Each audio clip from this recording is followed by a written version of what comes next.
Hello mga buddies, this is Teacher Chrissy and welcome to my channel.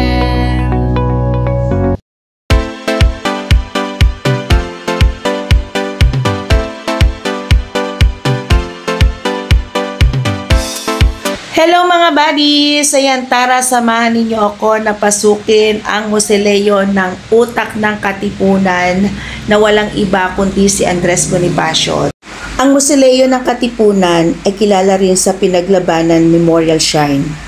Ito ay mausoleo na inalay para sa KKK o Kataas-taasan Kagalang-galangang Katipunan ng Anak ng Bayan.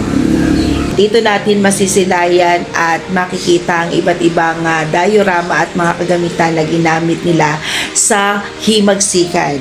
At talaga naman mapapa-flashback tayo mga buddies at mauunawaan ng mga mag-aaral ang buhay ni Andres Bonifacio sapagkat bawat larawan ay mayroong mga nakatala na kasaysayan na maaaring basahin at pagnilayan ang buhay ni Andres Bonifacio upang lubos siya ay makilala. Sa aklat, natatala ang lahat ng talambuhay ng mga bayani. Ngunit sa mausoleong ito, lubos nating kikilalanin ang naging dahilan ng tagumpay ng Pilipinas sa pakikipaghimaksikan sa pangunguna ni Andres Bonifacio.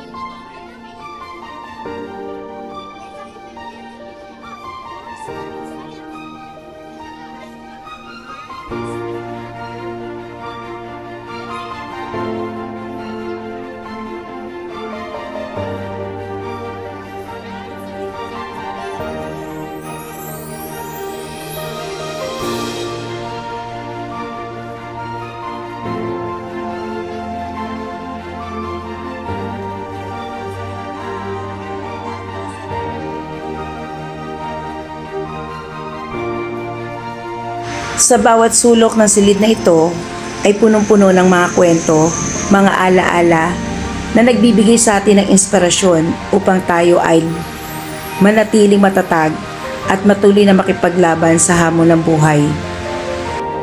Bawat Pilipino na nag-alay ng kanilang buhay para sa ating kalayaan.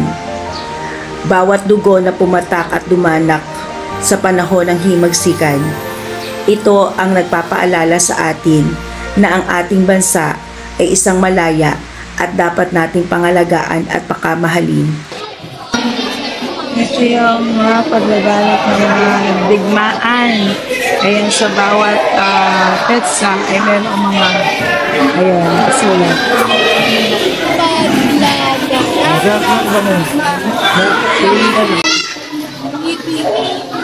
Natin ito. Ayan ang kartilya ng Katipunan. May nakasulat dito ang kartilya ng Katipunan. Ayan, so dito natin makikita ang naging kasaysayan at pakikipaglaban nila Andres Bonifacio at ng mga Pilipino. Ayan, so maraming mga namatay, nakipaglaban para sa kalayaan ng bansang Pilipinas. Ayun.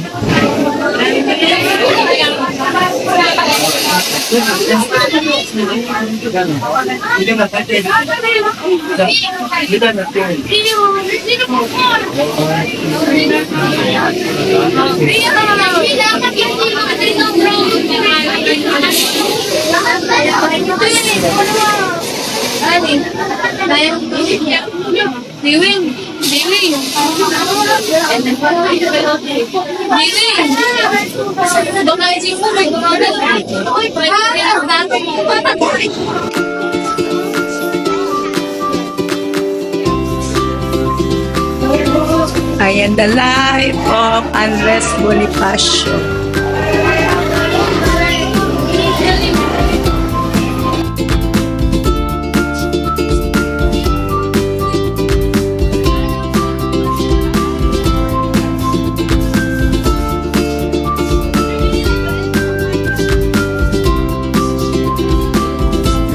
Ang mga kwentong nabuo sa aming mga isipan, gayon din sa aking mga mag-aaral, ay kanilang uuwi upang ikwento rin sa kanilang kapwa kamag-aral sa pagdating sa silid-aralan.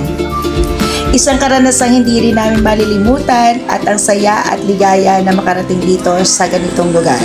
Maraming salamat sa mga tagapangasiwa ng museleyong ito at kami ay uuwi ng punong-puno ng kaalaman sa kasaysayan ng buhay ni Andres Bonifacio at ng ating mga kababayang Pilipino.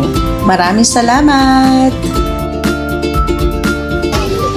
Yan, so meron dito mga souvenirs, yan, mga items, kung gusto nyo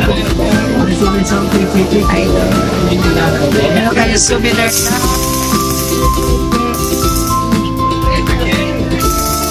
Iba't ibang